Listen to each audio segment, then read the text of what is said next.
The blade of a katana is sharp enough to slice a falling silk scarf in half, but living as a samurai was rarely about the glory of the duel.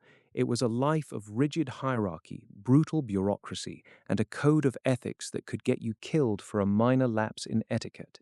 To understand your life as a samurai, you have to stop thinking about movies and start thinking about the Edo period, specifically between 1603 and 1867.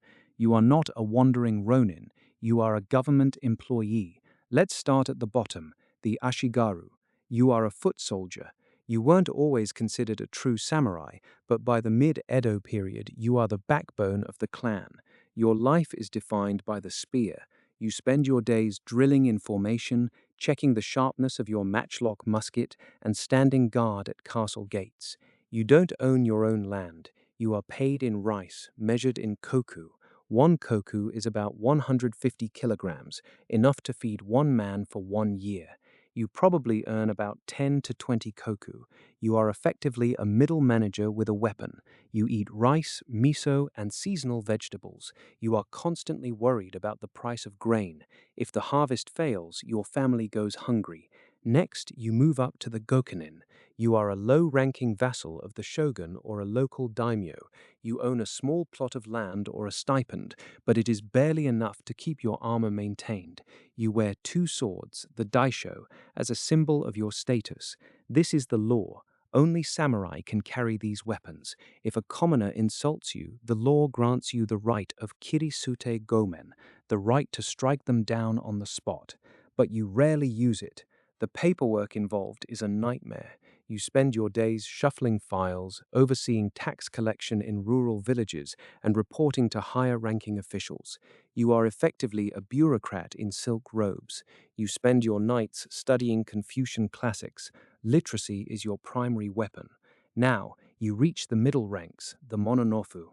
You are the professional warrior caste. You are a retainer to a powerful lord. Your life is dictated by bushido, the way of the warrior. But forget the romanticized version.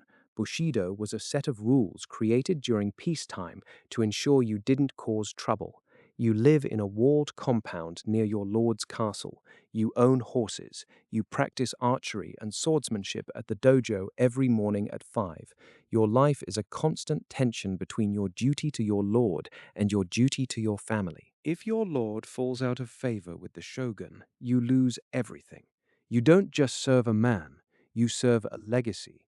If your lord dies, you don't necessarily commit seppuku or ritual suicide, though that is the ideal. In reality, you look for a new master, hoping your reputation precedes you.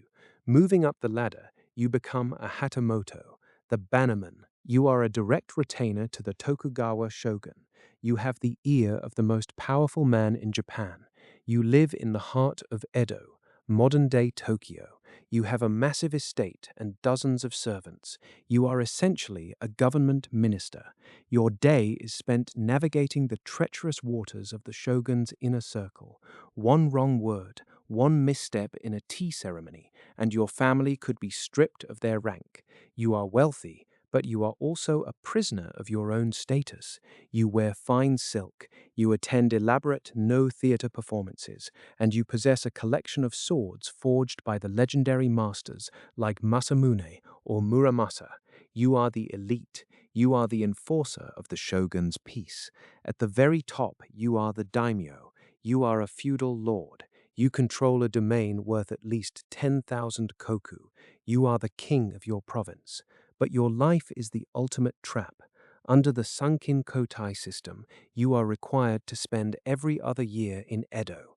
You have to maintain two massive households and travel back and forth with a procession of hundreds of armed men.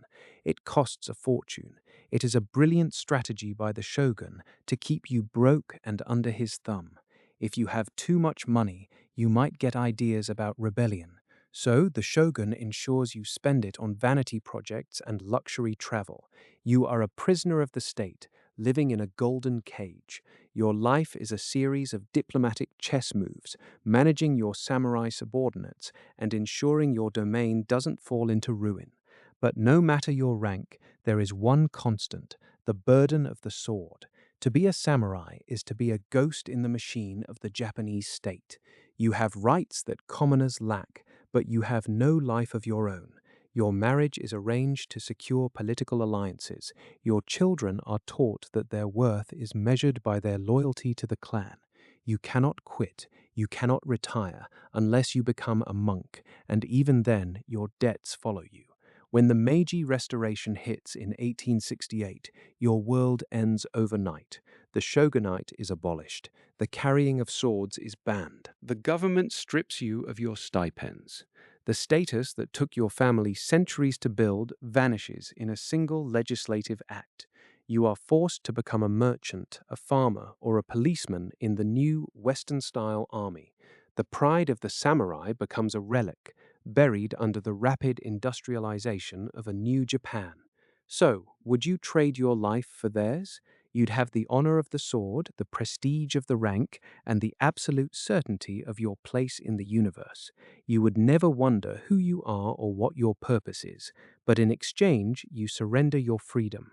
You become a cog in a feudal machine that demands your absolute, undying devotion until the moment your heart stops. We live in an age where we can be anything, yet we often feel like we are nothing. The samurai lived in an age where they were forced to be everything, yet they were often left with nothing. Perhaps the true tragedy of the samurai wasn't that they disappeared, but that they spent their entire lives preparing for a war that, for most of them, never came. Would you choose the safety of the rank or the uncertainty of the free man? Your choice determines your fate, just as it did for them centuries ago.